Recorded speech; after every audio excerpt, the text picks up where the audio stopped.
যাচ্ছে? এটা সরকারের আইন। আমি একজন আইনজীবী। আপনাকে কেন পুলিশ ধরে নিয়ে যাচ্ছে? কোনো কারণে আমি ওখানে দাঁড়িয়েছিলাম, ওরাও জানে না কেন। আপনি আইনজীবী হয়ে আপনাকে এভাবে ধরে হ্যাঁ, নিয়ে কেন যাচ্ছে? জানি না। এই আন্দোলন লাগাতার আন্দোলন হতে হবে। আজকে এই আন্দোলন কোনো টাকার মতো নয়। আগামী দিন এই আন্দোলন অবশ্যই আরো বৃহত্তর আকারে চলবে। আজকে আমি প্রত্যেকটা ভারতবর্ষের প্রত্যেকটা নাগরিককে, বাংলার সমস্ত মানুষকে, যারা আজকে বাঙালি শ্রমিকদের উপর অত্যাচার করছে, তাদের প্রত্যেকটা বাঙালিকে আমি আহ্বান করছি এই আন্দোলনে।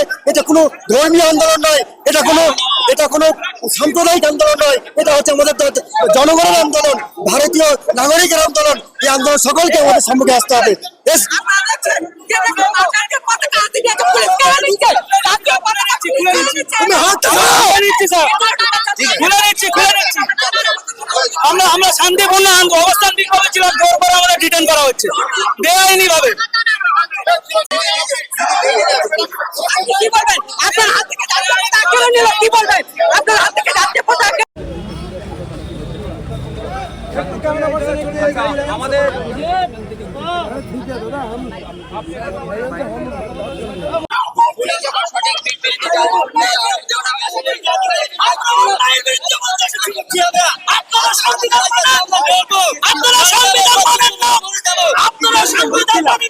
আমাকে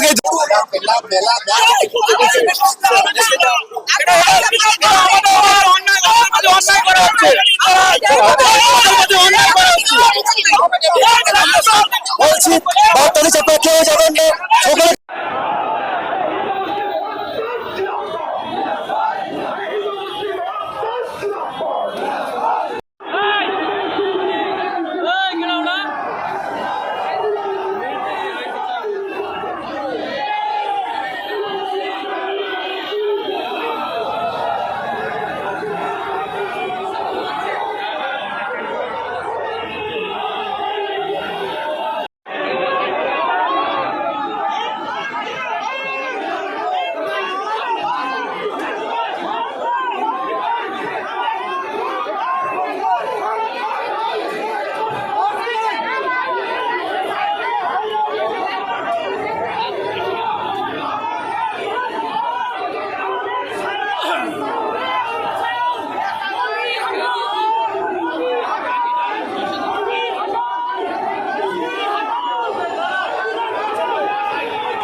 সেখানে আমরা কলকাতা পুলিশকে কিন্তু মাঝখানে শিখন্ডি বানাচ্ছেন, আমরা এটা চাই না। দেখুন, আমরা পুলিশ আছি তো, আমার কাছে অবস্থান বলছি, আমরা শান্তিপূর্ণ অবস্থা।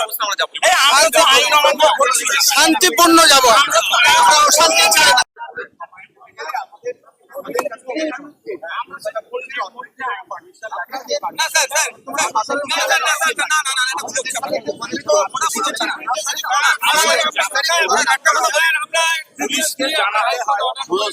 আপনারও বুদ্ধি আছে, আপনিও আইন জানেন, আমারও কিছু আইনের বুদ্ধি। আমরা পুলিশ, আমাদের 23-24 তারিখে যে পারমিশন আছে স্যার, সেই পারমিশন দিয়ে করুন না। এইখান পর্যন্ত আটকে দিলে কি করে হবে? কমপক্ষে তো যেতে দিতে হবে। আমার ভাইকে গুজরাটে মারছে, আসামে মারছে, ওই ভাইয়ের আমি জন্য আপনাদের শেষ করতে দেন প্লিজ। ওই ভাইয়ের জন্য আমি এখানে বসে কান্নাকাটি করবো। করবেন 23 তারিখ করবেন না। আমার আমার মাথা চলে যাচ্ছে। 23-24 করুন স্যার। স্যার কান্নাকাটি করুন 23-24 করুন। 23-24 করুন স্যার। করুন। আপনাদের তো প্রোগ্রামটাকে কেউ বন্ধ করেনি। 23-24 তারিখ জানতে চাই একটা আলাদা জায়গা। স্যার আপনারা শুনুন, আপনারা বরাবর আইন মেনে কাজ করেন, আপনারা বরাবর আইন মেনে কাজ করেন, তাই জন্যই আপনাদের আমাদের এত কিছু বলা। 100টা আপনারা বরাবর এই সাহেব জনগণকে, আপনারা যদি 100টা সংগঠনকে রেসপেক্ট করেন, সাহেব জনগণ আসেন, আপনারা একটা সংগঠন নেই।